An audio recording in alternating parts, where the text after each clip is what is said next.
অসম চৰকাৰে আৰম্ভ কৰিছে মদ জেহাদ।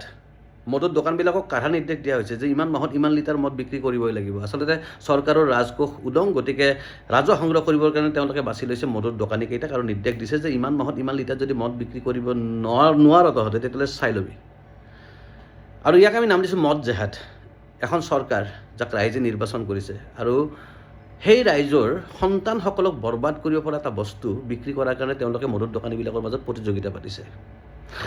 সেইখন চৰকাৰৰ কিছুমান নেতাক আমি দেখিবলৈ পাওঁ ফেচবুক ইনষ্টাগ্ৰামত তেওঁলোকে ইমান ধুনীয়াকৈ তাৰমানে নিজৰ শৰীৰ চৰ্চাৰ ভিডিঅ' দি থাকে আৰু মানুহবিলাকক ফিট হৈ থাকিবৰ কাৰণে উৎসাহ জনায়, খুব ভাল লগা, খুব পজিটিভ কথা। কিন্তু সেই একেখিনি মানুহে আকৌ তেওঁলোকক যোনে ভোট দি জিকাইছে, ইণ্টাৰেষ্টিং কথা দেই, আপোনালোকে চাব যে তেওঁলোকক যিয়ে ভোট দি জিকাইছে তেওঁলোকৰ ল'ৰা ছোৱালীক বৰবাদ কৰিবৰ কাৰণে এতিয়া মদৰ প্ৰতিযোগিতা পাতিছে।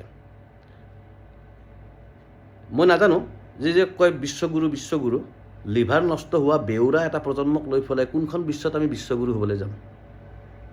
মই এইটো নৰেন্দ্ৰ মোদী ডাঙৰীয়াক প্ৰশ্ন কৰিব খোজোঁ। মাৰপিট কৰক মানুহবিলাকে, মৰক, ৰাস্তাত পৰি থাকক, লিভাৰ গেলি যাওক। এইটো নেকি চৰকাৰৰ উদ্দেশ্য? এনেকৈ হ'ব নেকি নতুন ভাৰতৰ নিৰ্মাণ?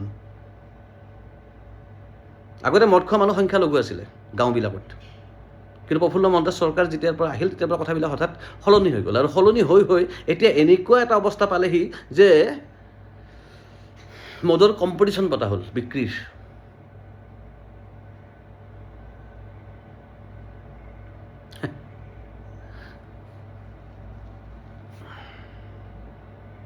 মদৰ বিক্ৰীৰ কম্পিটিশ্যন পাতে কোনে? চৰকাৰে।